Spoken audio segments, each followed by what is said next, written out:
a really, really important part, because he was talking about, and it sounded like you were really understanding how like using the error correcting code and putting like a limit, puts a limit on, or putting a limit on communication, that would like that thing, how that led to synchrony.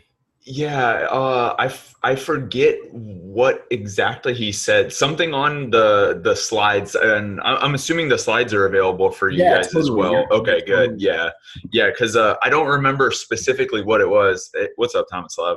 I But Hey man, good morning or yeah, evening. yeah, he was talking about the error correcting codes, and I didn't really see how they connected because he was also talking about polynomials as well, Yeah, and like yeah. somehow he has like multiplication, which I don't even remember what he said corresponded to multiplication, and then like choice was basically like the summation, and he didn't explicitly get into like the connection with these polynomials and error correcting codes. I was kind of Okay. hoping he would get there, but then like he sort of started going in a different direction, and I thought maybe it Yeah. was like too much of like going, Too much of backtracking a to like tangent or revisit it. Yeah, yeah, yeah. yeah. Oh, I Um, see. Yeah. yeah, but yeah. So I don't remember specifically what he said about the error correcting codes, but something about what he had on the slide was just like a light bulb went off in my head when he was like saying how it like gave some sort of synchronization constraint. Which I don't remember what the connection is currently. It was just like in the moment, like I totally Yeah. understood for a second. Yeah, nice. Oh yeah, that's great. That's great. I actually have them. So were you guys like screen sharing and you were looking at his slides? Yeah, it was so these are always a little last minute. Like I knew that this recording was happening on, like last week, probably like Friday of last week. And Yeah. then but I never know what the topic is before it happens. And like I didn't even know that there were gonna be slides. This was the first time that I've been on a call where there was slides. So like I'm just on my phone, and I'm like Oh looking at this yeah. tiny little screen, like trying to read it, and like his slides are humongous, and like the font is so small on them, and so like I wasn't really prepared for that, but it whatever. Yeah. Oh, that's cool. I have I mean, I don't know. I remember you had something you wanted to talk about, so I'm down for anything and everything. But I have the slides Yeah. handy if you want to talk about that at any Oh, point. cool. Yeah. And after we talked about that, I was like uh just so intrigued by like the space-time calculus, that I was like, oh well, I have to try to like write something up in K framework now. And so Ooh. like I have like like working-ish model of this space-time calculus with Oh, like great! I can't wait. context This is and gonna be a like good one. location updates and stuff. Yeah. But yeah, it's a little bit interesting because like it seems like so I definitely need to learn how to do the IO stuff with K framework, like especially Mhm. now because like we have these com catalysts that basically give you the context for which the communication happens in, and like for some reason like that just seems so obvious that like the user who's like doing the reduction needs to be able to choose that com catalyst, because otherwise you have like no control what the context is, and it's just like any Hmm. available context could be like used up in that particular communication. So Yeah, yeah. yeah, so I definitely need like some way to say like here are all the possible choices of context, and like okay, I want this one Oh, basically. oh, but you're saying that's the only thing, or like the thing missing from your current K implementation. Yeah, Oh, yeah. but that seems like you have a lot done then, right? Like that's Yeah, I spent a couple hours doing it, and I mean, it's pretty similar to what I had for just regular row calculus, and just with the addition of these contexts, which wasn't all that difficult to put in yeah. there. So Oh, yeah. cool. Yeah, but I wanted to talk about this label transition system that they have in the rolling spec. That was the main thing I wanted to That's talk about. right. I don't know how long that discussion will be, but I just wanted like some feedback, affirmation, whatever about Totally. how I'm understanding this stuff. So I'll go ahead and share my screen. What's up, Jay? How's it going? Hey man, pretty Oh, what's good. up, man? I just Um, Yeah, all right. So here's the part where they define this label transition semantics, and I mean they have like all of the Erlang syntax and stuff above, and like some examples and everything. But I think you guys are familiar enough with all of that stuff. Um, the interesting thing about this label transition system that they're building here, I've never seen this notation within a label transition system. I know this turnstile is usually like a syntactic entailment or something, and it's like you can prove directly from like syntax, but that's not how they're using it here. They're using it as sort of like, well, and it's a little bit weird the way that they say it, but either way. So they're saying like this symbol here, it means something along the lines of like this process P, the free names in this process P are contained in this set A, and A is just like some finite set of names. But then they say something really weird. Is this A like a context that you are bringing, or is it like a in this context this is valid? Yeah, I guess that's one way to look at it, right? It's just some set of names, and and you just need specifically that. I am not sure why you need this, but that the free names of P are actually contained in that set A. So I was thinking of this almost in terms of Christian said something in his seminar that struck me that in hindsight I was like, that should have been really obvious, but it was insightful for me. And that was that we always focus so much on having no free names in Erlang, but like the idea with these calculi is that the free names are the like external real world things that you're like computing on or manipulating or something. So I almost took this set A as just being like, some set of channels that we all know that we can like, this is the world we live in and the communication means that are accessible or something, just like bounding the universe in some way. Yeah, that makes sense. And that kind of makes sense in the context of thinking of A as a context, right? Like this is the context that we're all operating under, and we can do our computations from there. But it's a little bit interesting that then they go to say like this relation can be read as in a state where the names A are known to P. P can do some transition labeled L and become this other process Q. So like P and Q are processes. But it seems a little bit weird to say that P knows these names A, where A is a superset of the free names of P. So I'm not really sure I understand what that means, but I think that's okay. I understand that. I was seeing in type theory that they're exactly use this as a context. They're saying, here are your variables. For example, gamma. In gamma, you have these variables. And then you fill new variables in this context, and you can use it later. So this is what I'm saying, context. Okay, cool. Yeah. That makes sense. And then so we've talked about I guess how we thought the label transition system should work for row calculus, but this is pretty different than what we had, because here are all the labels that they have, right? They have a label for an internal transition, label for an unquote, like if you have a quoted name to unquote it, if you have a quoted process to unquote it. A label for specifically an output, so like a send, and then a label for an input, so like a receive. But notice there aren't any labels for com, and that was kind of the only label that I was thinking was in the row calculus label transition system. So, and I got it wrong. That's okay. So that row transition is interesting. I mean, as you guys know, I've been passionately saying that you shouldn't make the distinction, but like, this makes it seem pretty important, right? Like they're actually considering it a state transition to do one of these unquote things. Yeah. So that might be pretty insightful. Yeah. Well, but maybe it's not all that important if it doesn't even have any free names. But I don't know. I mean, interesting. We do have this internal transition, which I'm not sure I completely understand what they mean by an internal transition in this context.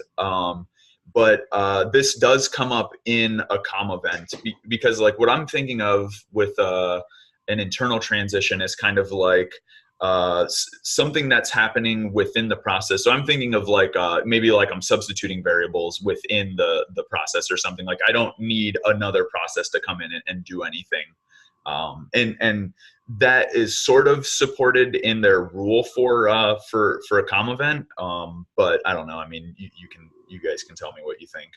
And what this means for this tau and what's this p? It's not p. It's rho, right? Yeah.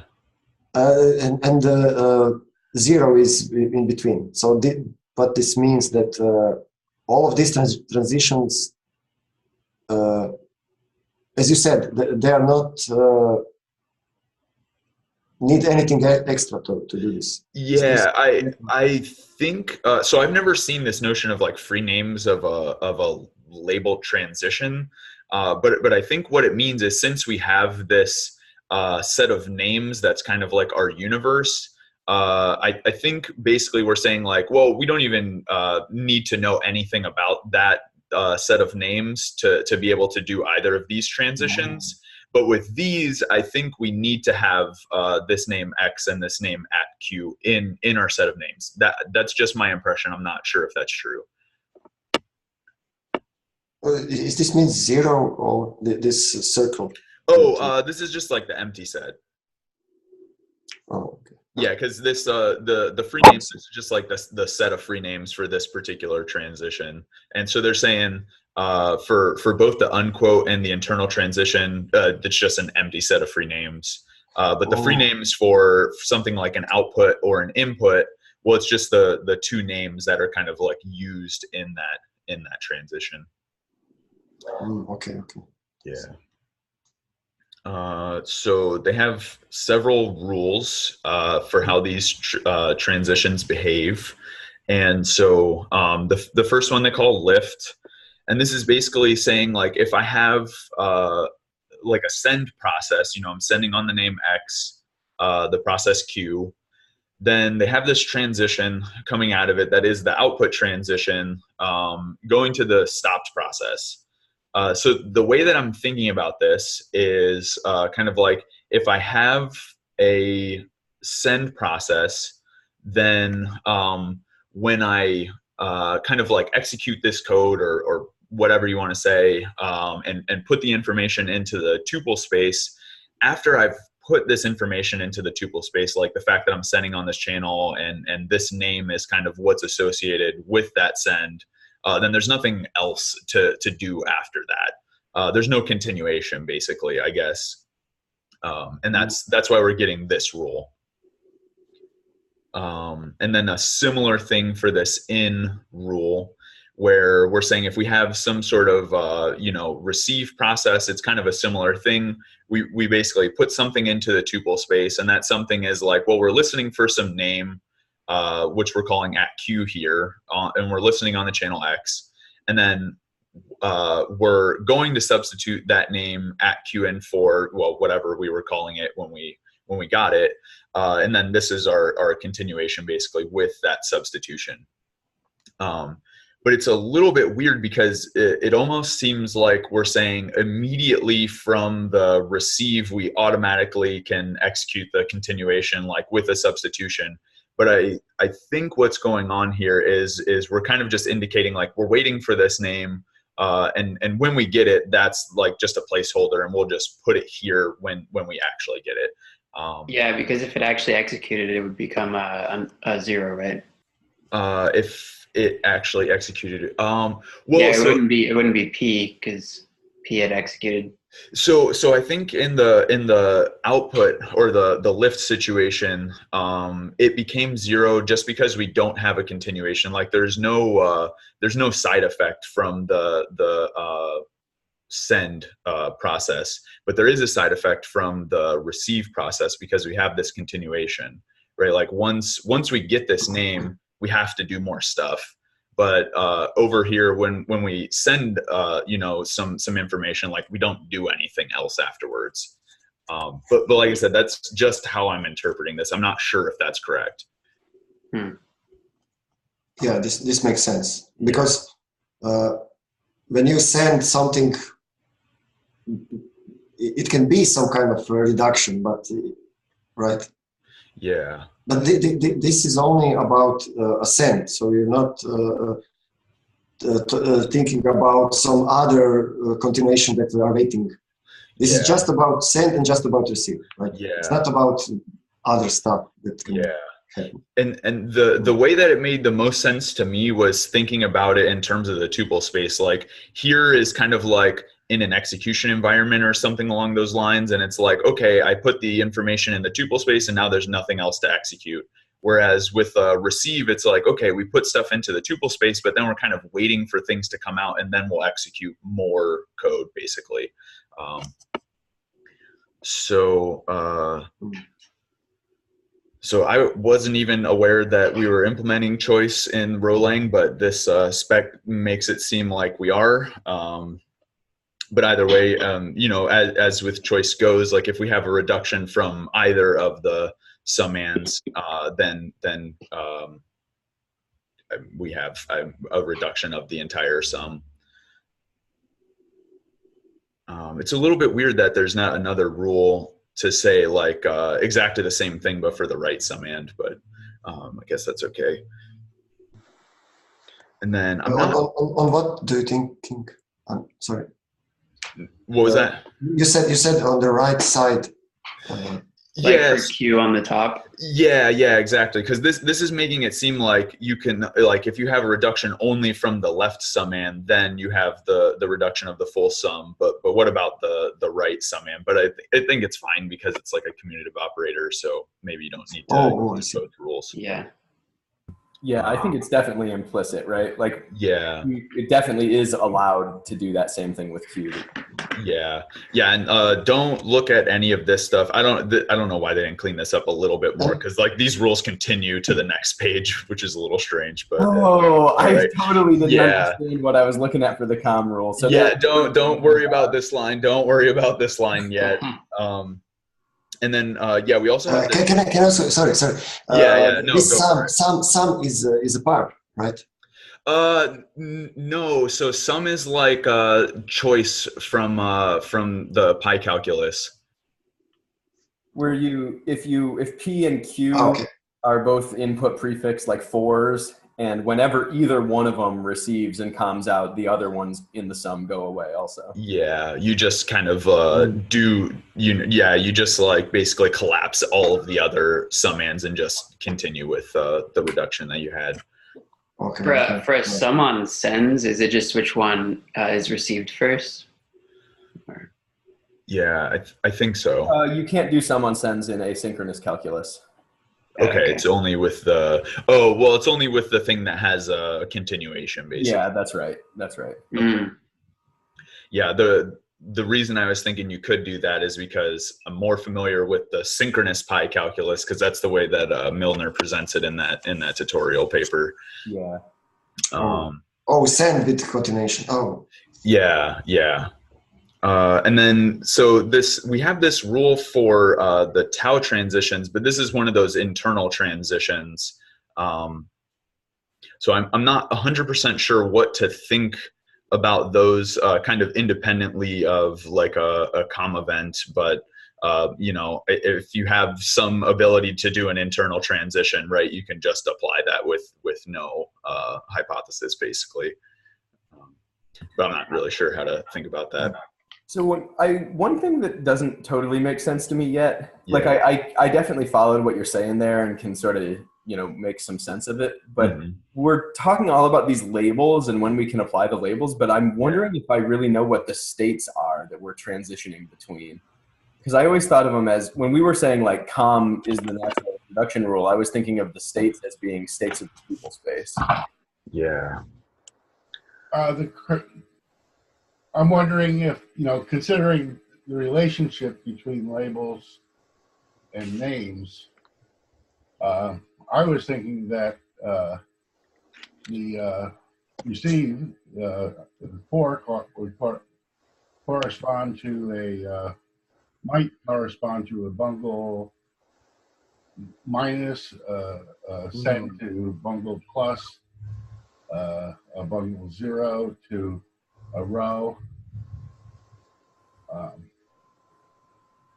in terms of looking at it as a capability. Mm-hmm. I don't know if that's correct. Yeah. Yeah, I'm not sure. So I think we can still think of the state as being the like what's in the tuple space, and these are just like particularly simple examples. Like if the only thing in the tuple space is like this, well, it's a little bit weird, right? So like this is not something that's in the tuple space quite yet, or at least that's not the way that I'm thinking about it. But so we're saying like if the only code that we're trying to execute is this send, right? Then well, at least the way I'm thinking about it is like we'll put something into the tuple space kind of corresponding to this label, and then there's nothing else that we need to execute after that. But this is just like a really, really simple case. It's like kind of like your atomic case almost, and we're going to build more complex cases as we go. Yeah. Okay, that makes sense. Now I'm almost starting to think of it now that you explained that as like the states are not tuple space states, but like an individual process. Like I just write some process there. Yeah. And then if it happens to just be a send, then like the only way it can evolve is to go to nothing. Yeah. But right. then it almost seems like this is like not capturing the semantics of the tuple space yet in this part. Yeah. Yeah, so I mean, we'll talk about, with like the par operator and all of that stuff. So I mean, it's like we'll have all of the constructs that we can, use all of these rules as many of these rules as possible. Yeah, yeah. Okay, cool. Yeah. So we sort of talked about this. Okay, so the com rule is a little bit weird because here's the hypotheses for the com rule and here's the conclusion for the com rule. But basically, I mean, it's exactly what you would expect, right? If we have some kind of receive process and some kind of send process that are matching up in terms of I'm listening on the same channel as I'm sending on, then what we're going to say is like this process P and this process Q that are giving rise to the receive and send. If we put them in parallel, then we're going to have some internal transition to this state P prime, which was like the resulting process of, this kind of like input transition, and and the 0 was the resulting process from this output transition. And why did you said internal transition? Yeah, so that's what this tau represents as an internal transition. But I'm looking for tau. It's here. Okay, yeah. Okay. Yeah. I was looking for tau and I didn't find it. So okay. Yeah. Yeah. Yeah. So again, like I said, is it every COM event is internal transition or? Yeah, so it's like you mix this output or the input and output labels, and then you basically like you put them together, and somehow that gives you this internal transition. Okay.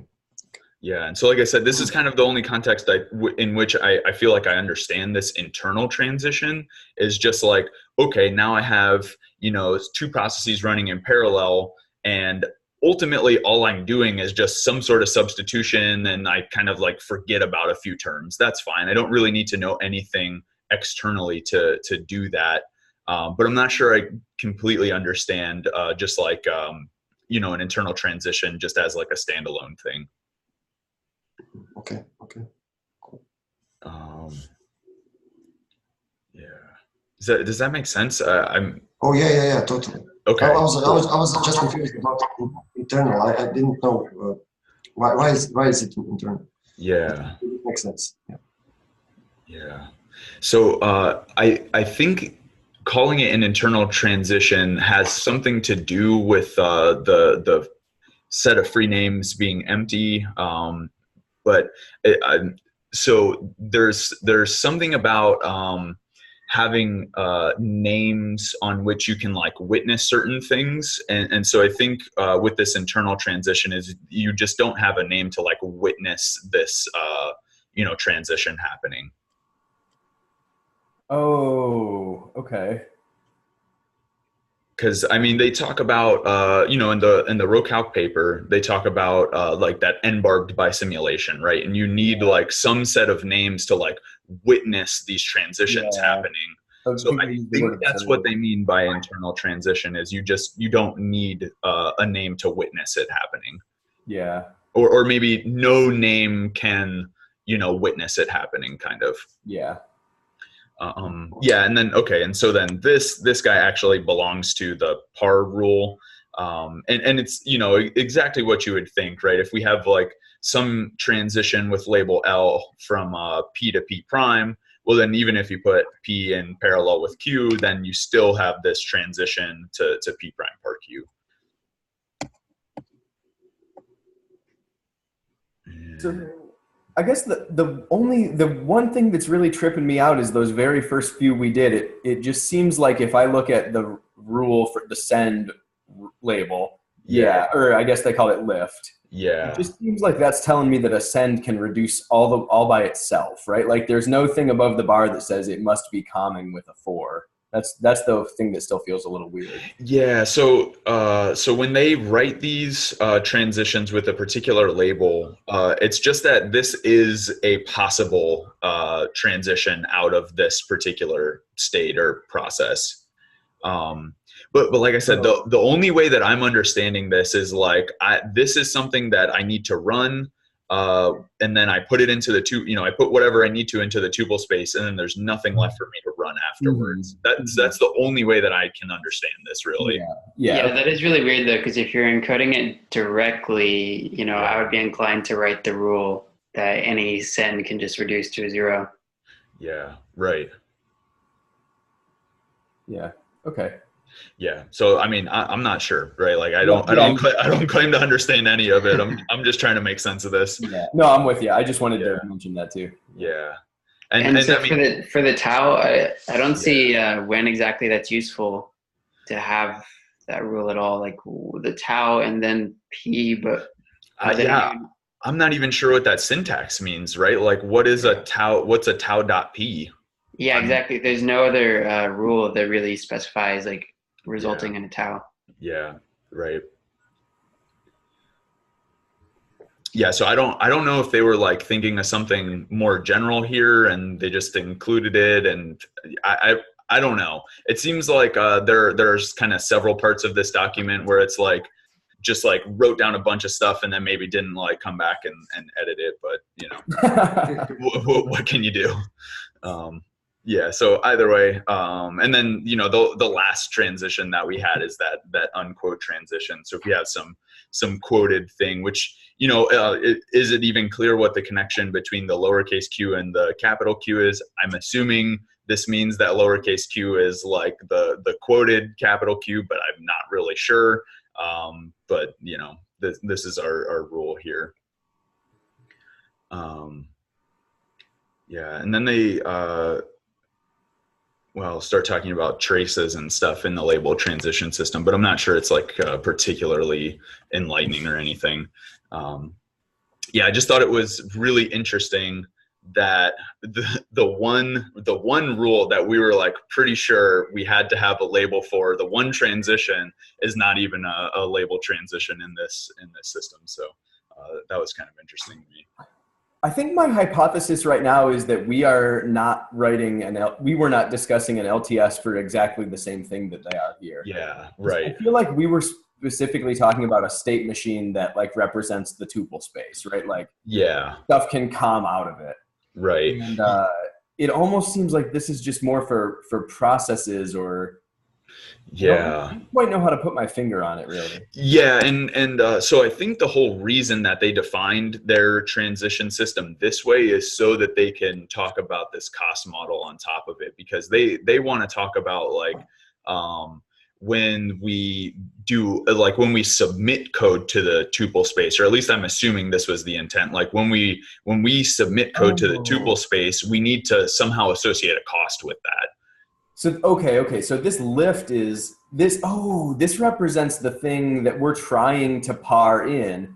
And so like if this send goes away from our like input pool, that means it was successfully parred into the tuple space. I think so. Yeah. It's like the acceptance into the tuple space of a send criteria. Yeah. Yeah. Okay. That's kind of what I'm thinking of. Yeah, that makes sense. Yeah. And so, like I said, I think the reason they did that was so they could talk about this cost model stuff.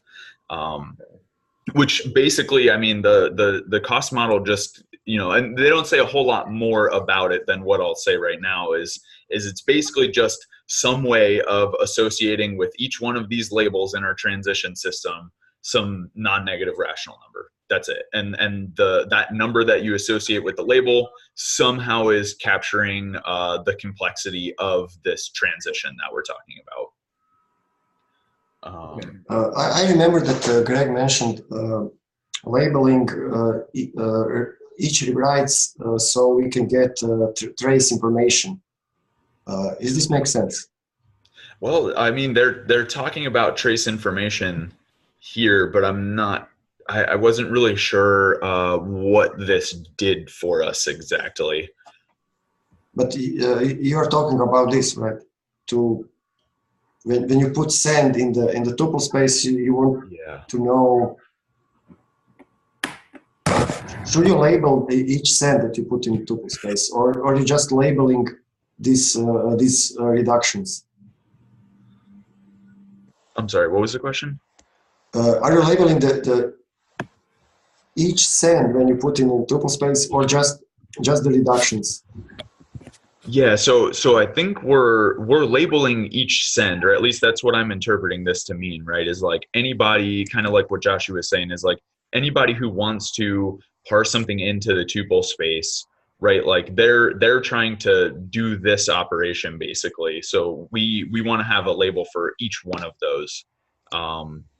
And again, I think so we can associate a cost with each one of those kind of submissions of code. Yeah, so I think I'm starting to get this a little bit more. So Okay. we maybe, when we were saying COM is the only transition, we were thinking only of reductions. Only of reductions, yeah. Yeah. So if we now start to think of our state machine as something that we can par into, we need a transition for parring and a send. We need a transition for parring and a receive.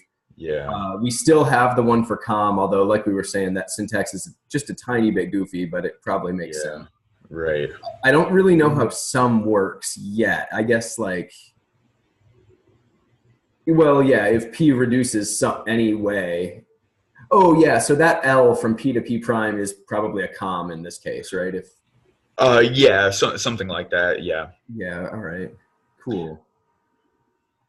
Maybe it could be an internal transition as well. I'm not really sure.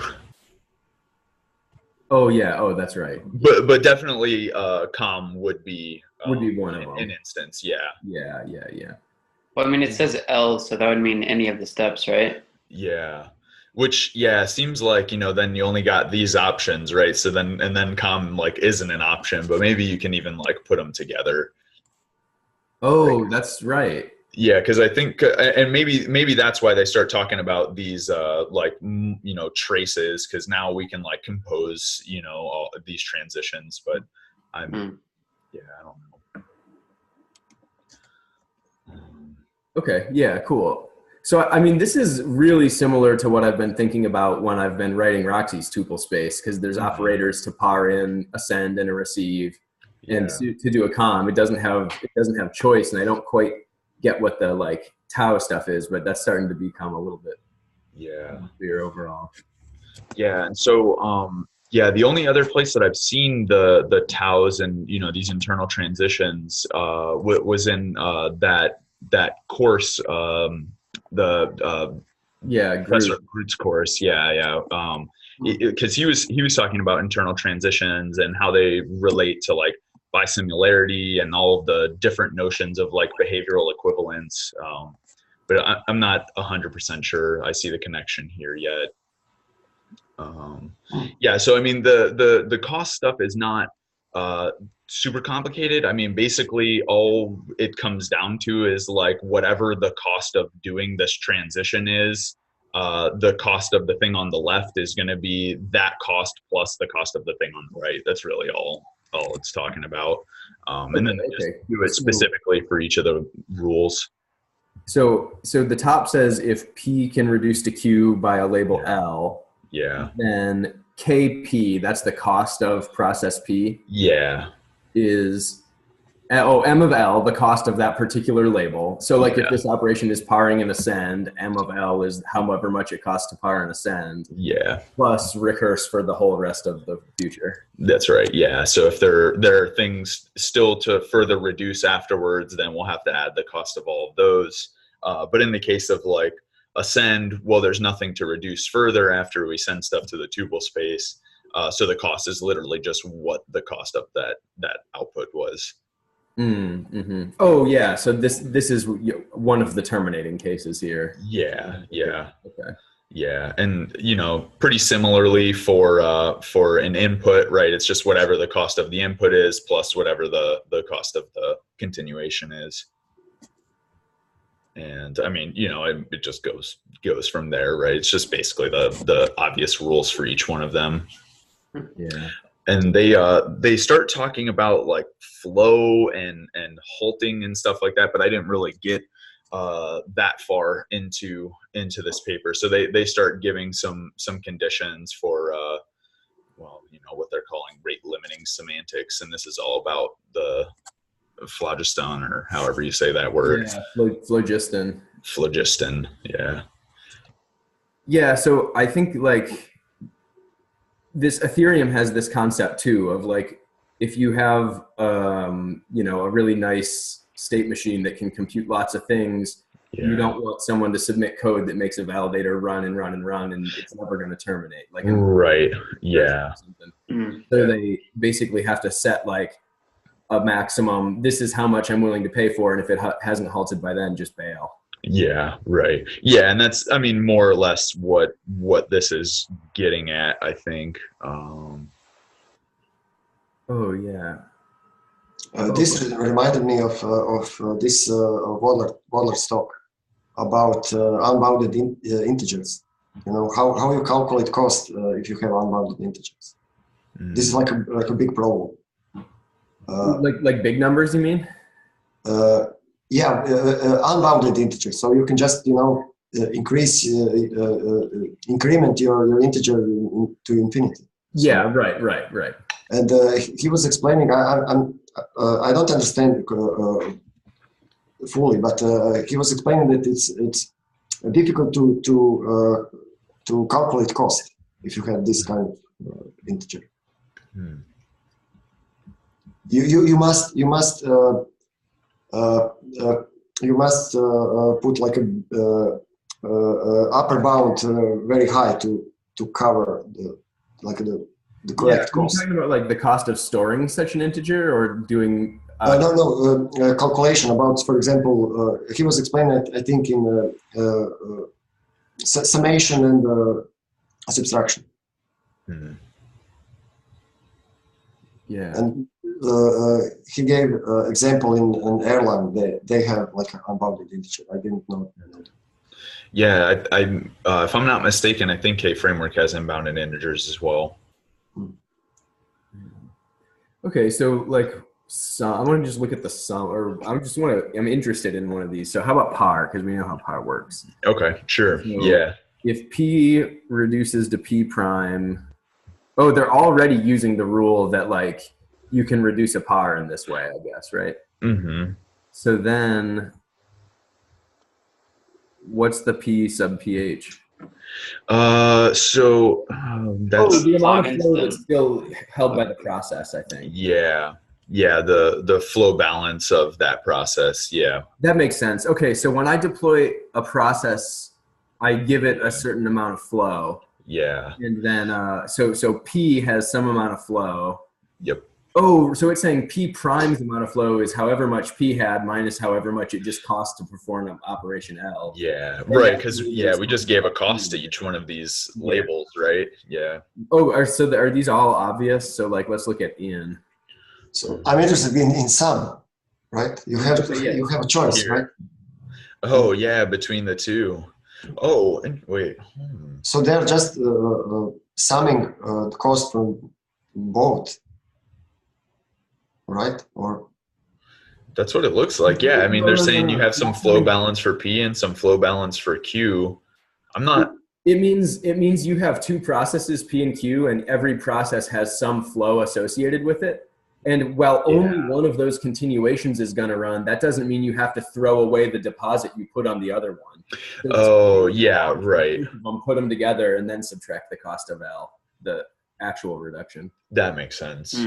Yeah, so you don't just lose the flow associated with all of these processes that didn't actually get chosen. Yeah, right. Okay, that makes sense. You're saying you take both of these phlogistones and you just reduce of this one that is executing. Yeah. Yeah, so the add on the bottom is a different operator than the add on the top. Yeah, right. Oh, yeah, that's right. Yeah. Deceivingly similar. Yeah, but these flow numbers, these are just like rational numbers, I'm assuming.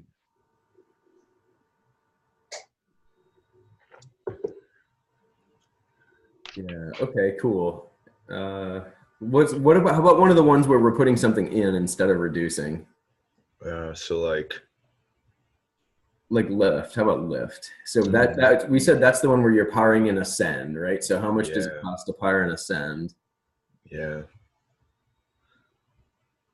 So it's a little bit weird. Like, what is you put some flow on the stopped process?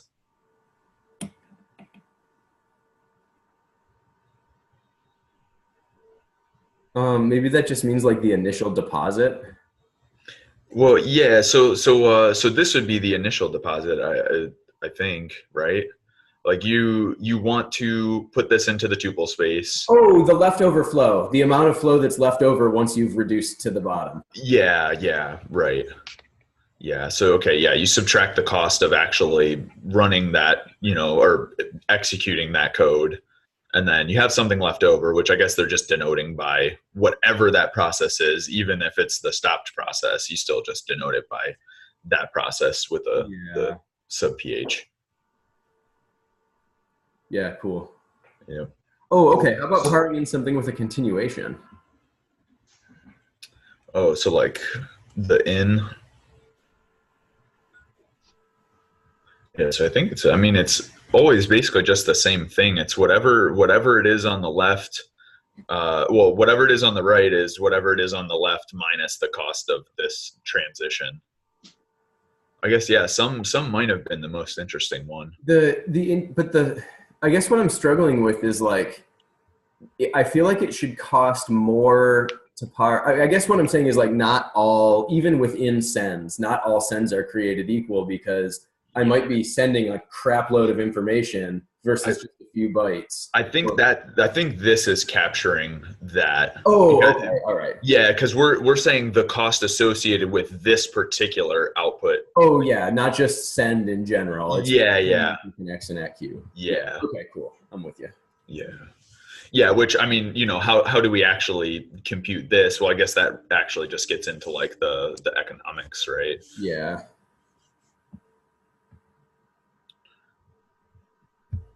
But this calculation is when you do the actual reduction of cents, and I was thinking that you can calculate cost without executing. Yeah. You want to know how much this reduction, this like whatever you're doing, you want to know how much this would cost. But this is not the calculation for that, right? You're saying that these are not the calculations for just figuring out the cost? Yeah.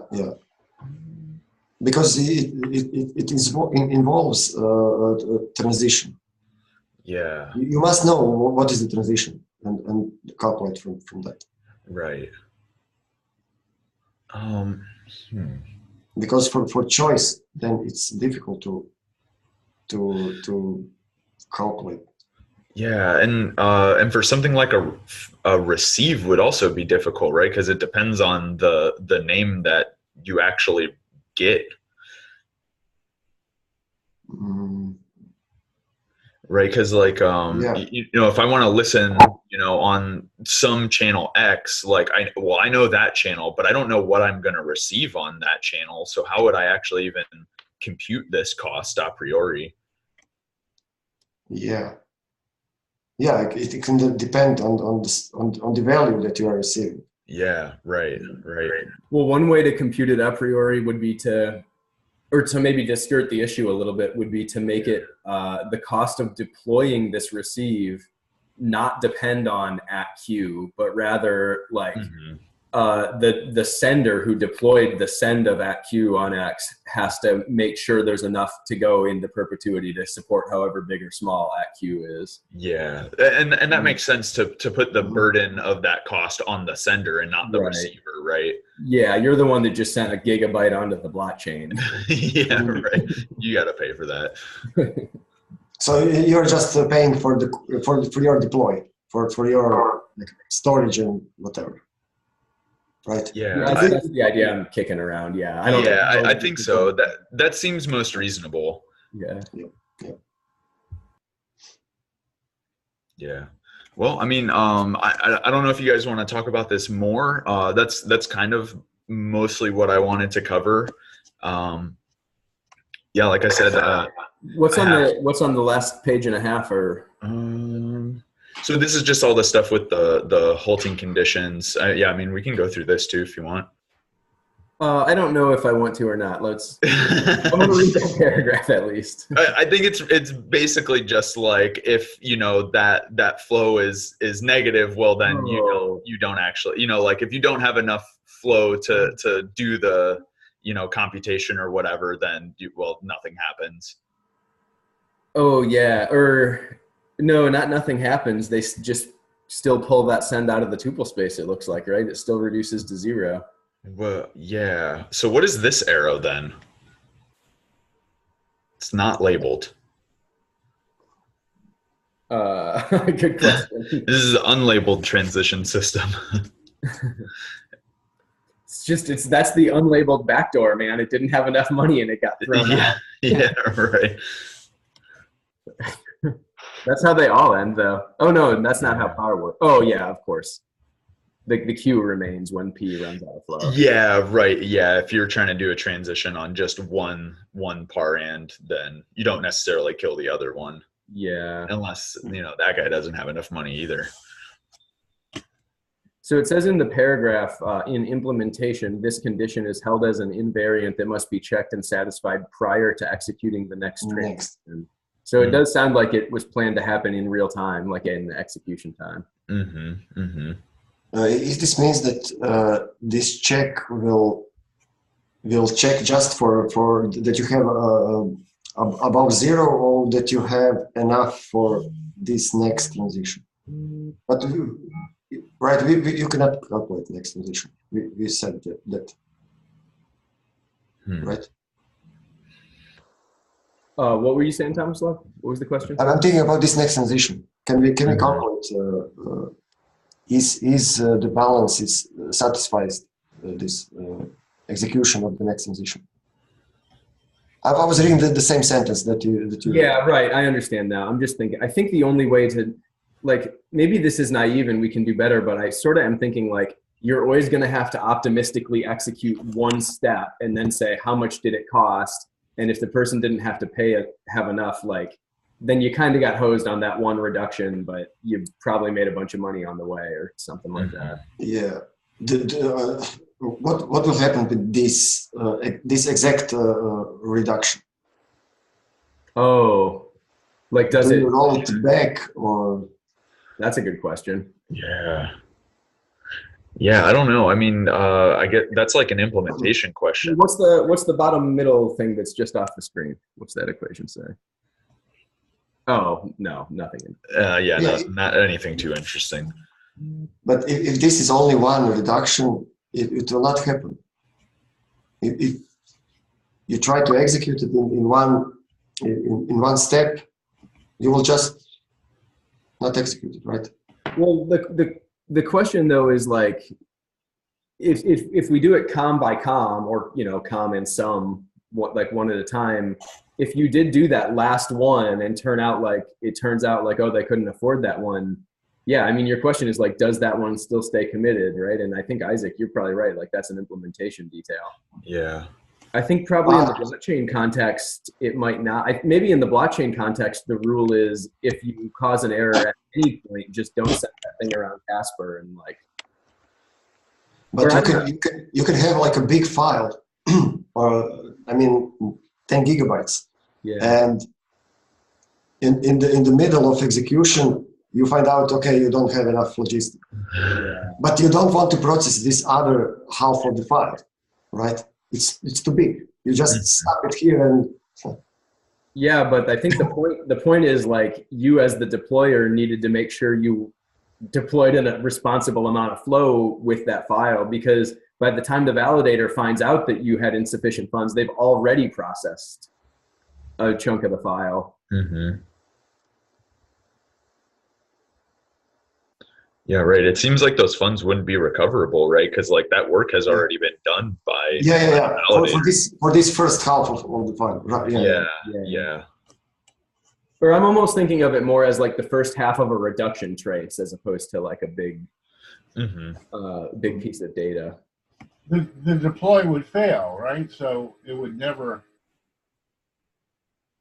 Well, that's the question. Like, does it fail outright and the whole thing is rolled back, or does the part of it that succeeded happen, or? Yeah. Or if the miner is feeling generous and is like, oh, we were 99% done, I just want to finish it. This is not very realistic. That's what you hope but not expect. Well, I won't be deploying to your node, Tomislav.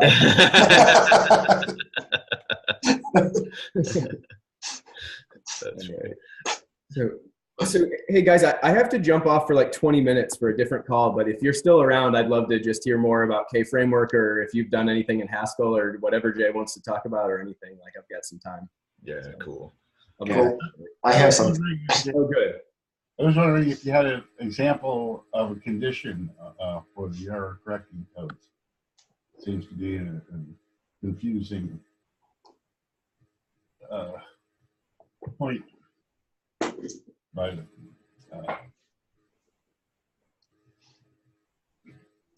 I guess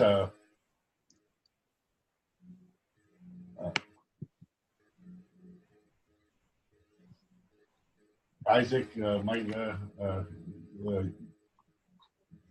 did your work include examples of error correcting codes? The condition. So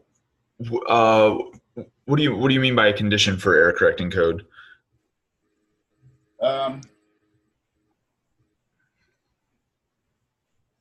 Constraint, I guess.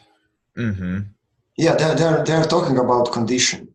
I'm also struggling to understand what is condition. I mean, it makes sense conceptually in that you're saying, you're specifying a some kind of bounds on the computation. Yeah. But a concrete example sure would help. Yeah.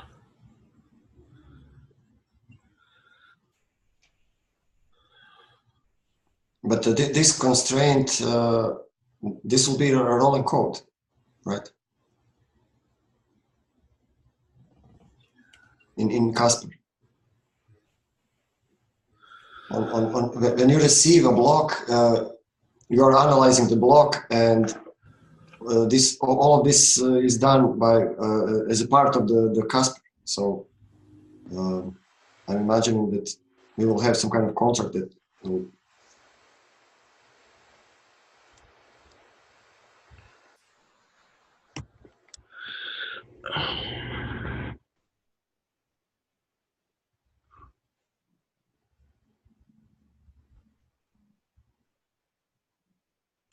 Because what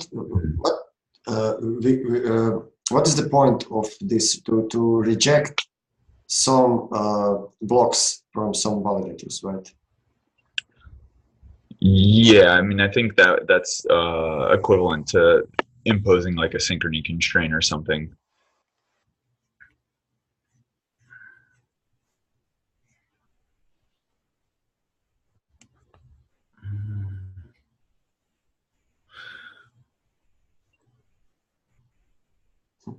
Yeah, I don't have a concrete example, unfortunately. I mean, I'm not specifically working with error correcting code, so like you guys might even understand that stuff better than I do, because I have basically no experience with error correcting codes.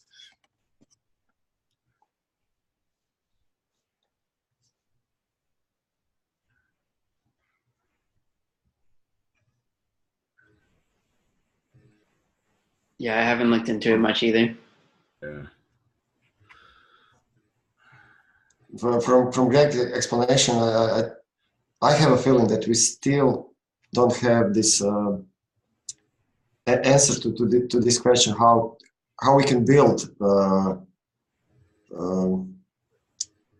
this algorithm to dynamically check and change conditions or constraints.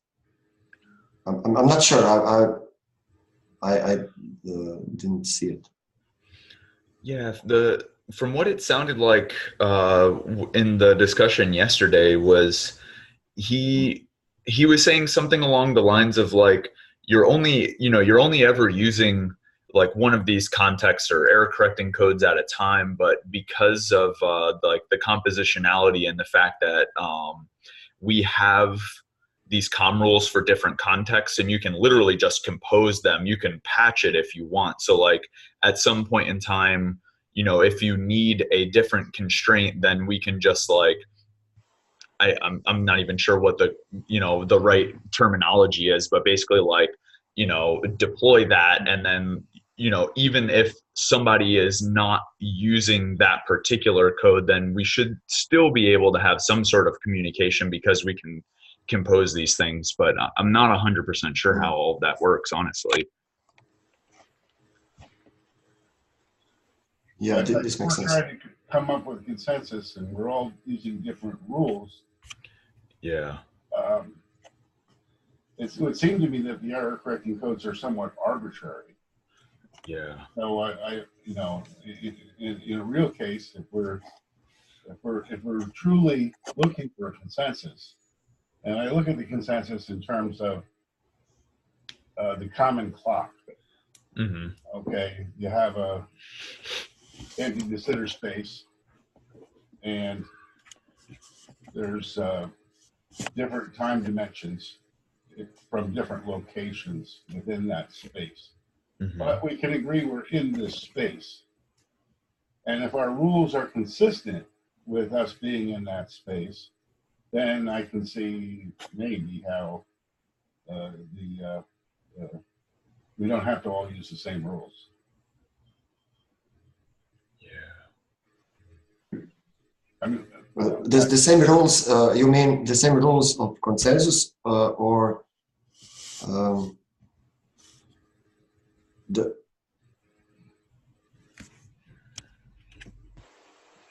saying if we have a common goal of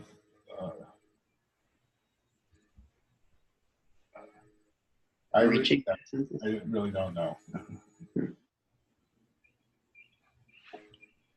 Has anyone read A New Kind of Science by Stephen Wolfram? Oh yeah. No. What is that about?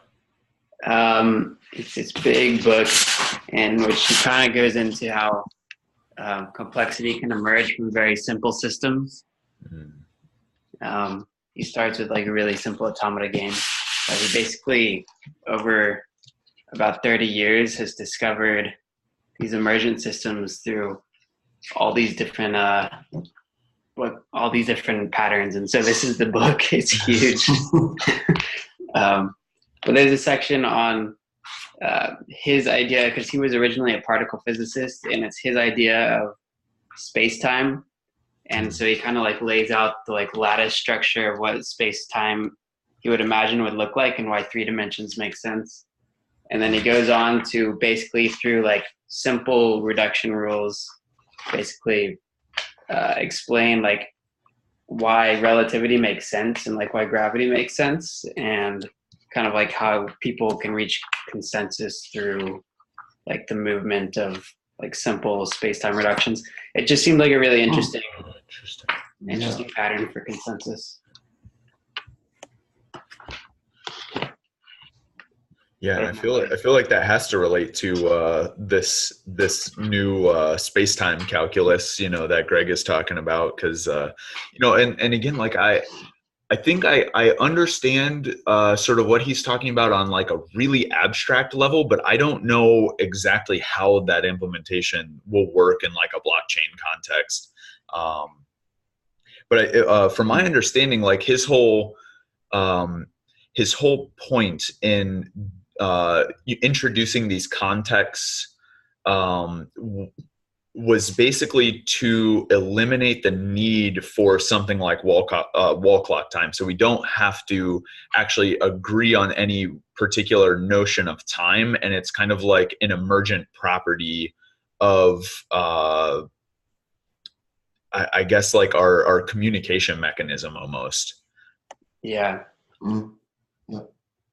Yeah, I think that's kind of what Stephen Wolfram is getting at too. I really wonder what the I'll read this section and maybe we can do one of our consensus times on it. Yeah, that would be cool. I'd definitely be interested in that. And you said Stephen Wolfram. Is this guy from Wolfram Mathematica? Or? Yeah, he was the one that started Wolfram Alpha and Wolfram Mathematica. Oh wow. Oh yeah. Yeah. You got to think he wrote MATLAB. Mm-hmm. The natural notion of time, in my view, is that it's not something that clocks forward. It's something that's introduced by delay. And that's natural time. So, when light is in space, it defines space. Mm-hmm. But when it enters an atom, it defines location, it defines place, and local delay and local and time emerges from that. And I see what Greg's doing as being the same sort of thing. We have the natural delay in the system that is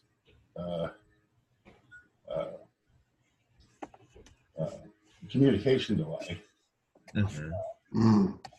This totally makes sense. So the whole network. Oh, go ahead. It's like they say, and I mean, time is what prevents everything from happening at once. Okay? The fact that we have these delay elements in our universe is what is how time emerges as a local phenomena and space as the global phenomena. So delay is defined in terms of space, not in time. Yeah, or is it like a causality kind of thing? The delay has to do with whether or not, I mean, it's information. It's not, but considering it as energy, when it enters a system with more than 3 variables that don't line up with our spatial dimensions, it goes in another direction that's not part of our space. Okay, and that in essence happens in one place, and it results in a local delay that doesn't extend across space, our space. But there's space inside that it traverses. I mean, a 10-meter wave is 10 meters, whether or not it's inside an atom or out in space.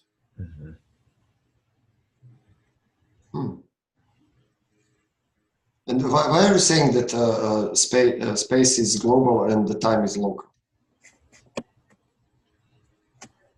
No, I'm just saying that time is manifest globally as space. Okay. Oh, I see. Right. You're not saying they're different things. Yeah. You're just saying okay. They are manifested and we are. The delay is measured in meters or whatever. Okay. Oh, I see. Whereas when it's local, when it's in other dimensions, it's measured in time. I mean, it's time either way, but yeah, I see. Mm-hmm. Mm-hmm. Okay, but it's the local delay that is the hysteresis that gives us the global time anyway. I see. It's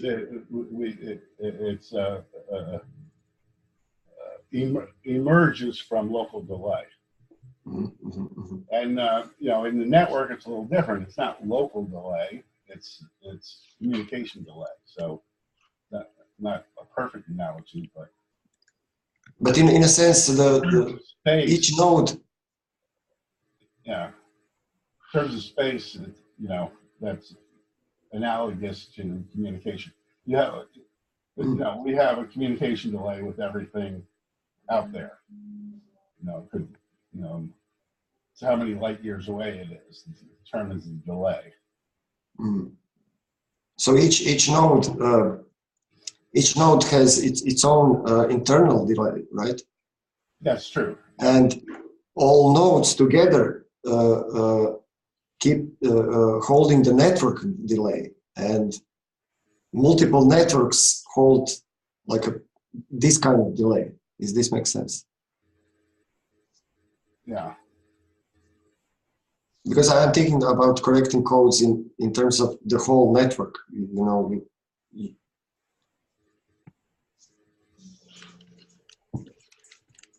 Well,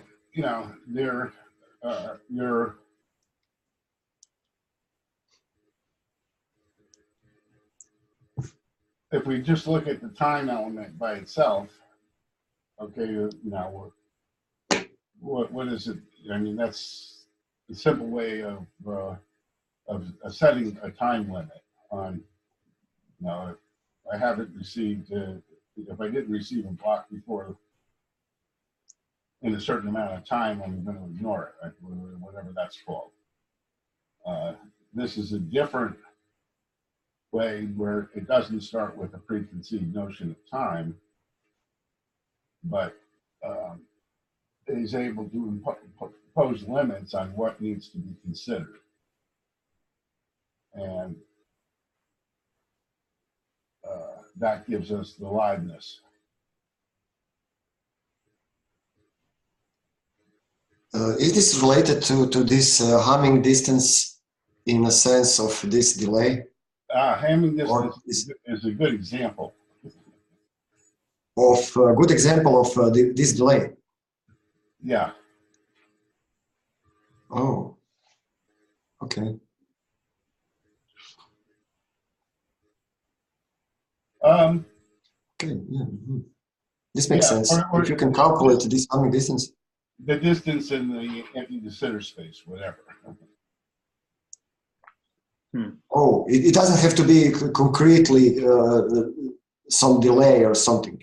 No. We can think about this in a more abstract way. Okay, this makes sense. I was looking for the talks y'all mentioned, that Greg Meredith talks about space and time. The only thing I found is his MySpace account.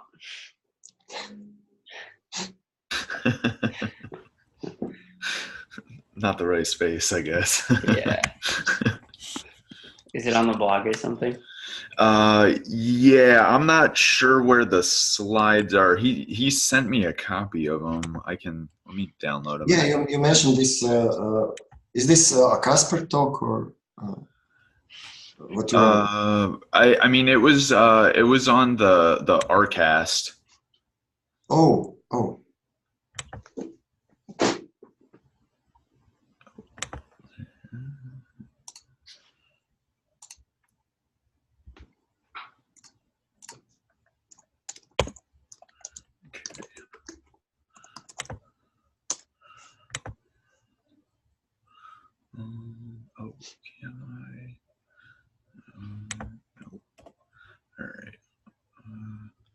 put it in Discord, I guess.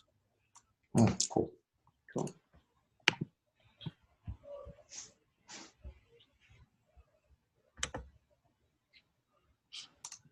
That.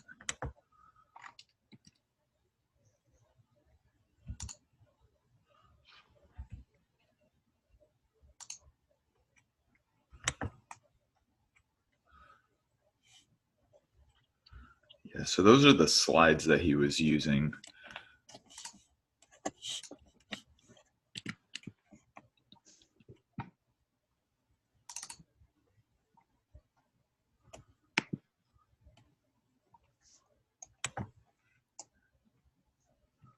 Is there a corresponding talk, or did he kind of just do this internally? Yeah, there. So it's. I think Gary actually posted the link to the talk, and the slides might be there. Where was that? Maybe it was in the general. No. Oh, maybe it was in computational calculi. Yeah, that's where it is. Yeah, so Gary posted a link to the audio at least, and maybe there's even some slides associated with it. I hadn't actually checked out this page. Oh yeah, the slides are on there. Oh yeah, so that's the audio and the slides. This is from computational calculi chat.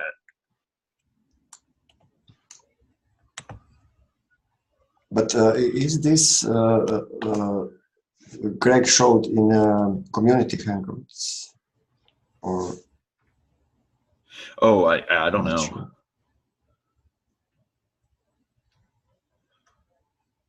I remember these slides. Oh, you've seen these slides before about the error correcting codes and different contexts. Yes. I seen Greg explaining this. Yeah, I think he did something in maybe it was a Casper stand up or something like that. Or maybe Casper, yeah. Or maybe Casper. Yeah. I'm not sure. This topic seems to be on his mind recently.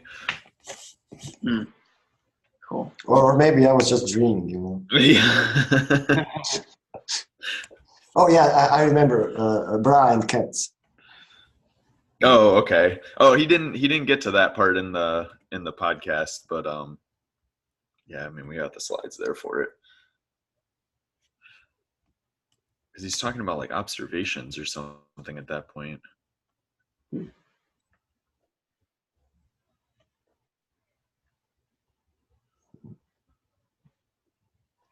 Jim, can you say something about the bra and cat? This is from a quantum theory, right? I'm sorry, about what? This bra and cats. Yeah, no, I need to review it. I'm not sure what it is. Yeah, Tomislav, are you familiar with the notion of an inner product? Like, like Hilbert space? Oh, it's that. It's like a curved space, right? But I'm know very little about it. Yeah, so a Hilbert space is just like so it's a vector space, right? Some collection of vectors with like some algebraic notions, like we can add the vectors and we can multiply by scalars and that sort of stuff. We additionally have this notion called an inner product, and that's what the Bra-Ket stuff is all about. Is it's kind of like a weighted inner product. So inner product is it's basically some operation where you can like put two vectors together, and it will so in like three-dimensional like Euclidean space. So like maybe like the easiest example you can think of, the inner product will tell you something about like the angle between the vectors. So it's like you put two vectors into this inner product, it gives you some quantity, and this quantity is going to be related to the length. So like in the example of those two vectors being literally the same vector, so if I take like the inner product of a vector A with itself, it will actually give me the length of that vector squared. So this inner product is like some kind of like geometric notion that you can put on your vector space essentially. And the way that they do it in like quantum theory is with this Braun-Ket stuff, and I'm not super familiar with it, but I know kind of like the general principle in terms of like inner products. But it's some sort of weighted notion of this inner product. So it's like some kind of geometric quantity that we can associate to like pairs of vectors. And one important thing is like it captures the notion of orthogonality. It kind of tells us something about angles. But basically, like if you were to take two vectors and take their inner product, and that inner product gives you 0, then the only case is when they're orthogonal to one another. So like literally pointing in 2 different dimensions. See. Yeah. So they use that notion in probability theory and of course also in quantum theory, because they're using this inner product to somehow capture probability of events, because they're kind of like imagining their events as vectors in like a Hilbert space, and then they're using this notion of an inner product to say something about like how well these events are like correlated to one another. That's sort of like the rough idea of what they're getting at with the Braun-Ket stuff. Okay, thanks. Okay, the Hilbert space or configuration space is infinite dimensions. Yeah. It can be. Every quantum action, which is essentially a matrix transform, is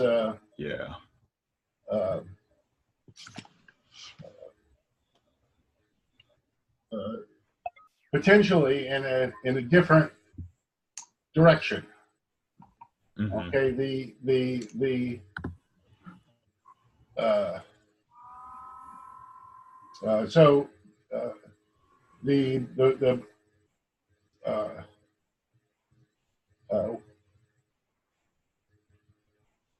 in essence, we're observing this configuration space in our own space. And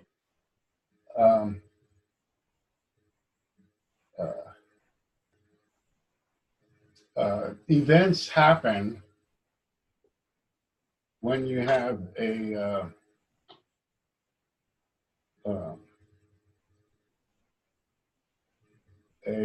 Hermitian complex conjugate, which is a dual of the space in configuration space and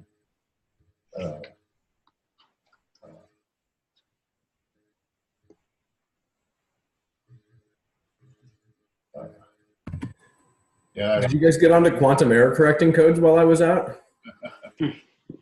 Sort of. We're talking about inner products and bras and kets.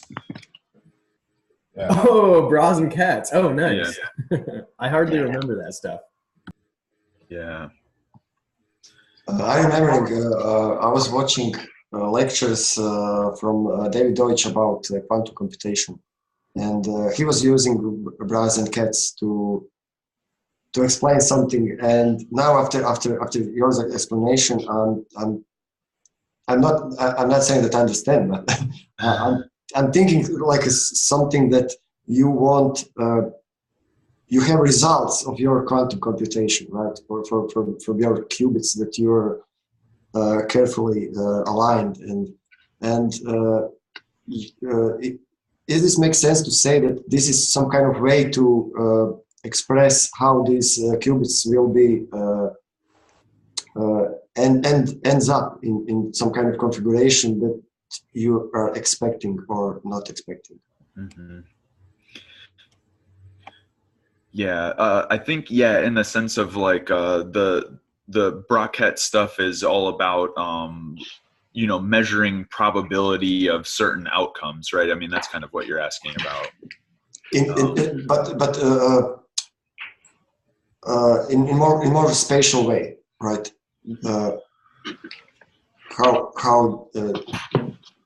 I mean spatial in a sense how these qubits occupy space or something.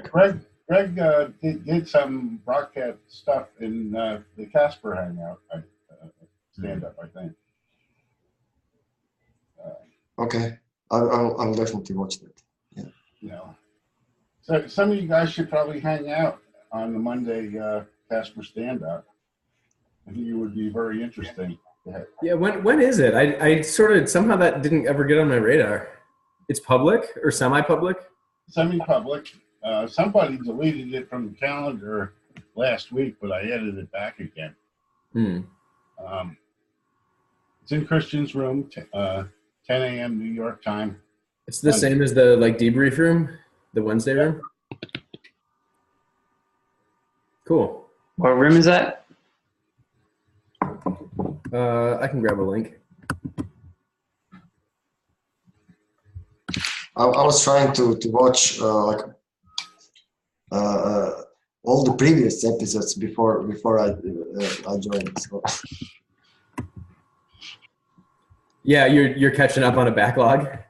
Yeah, because I was looking at all the videos and I find out that now I watched the last I think 7, 8, but before that I was like a year and a half I didn't watch them.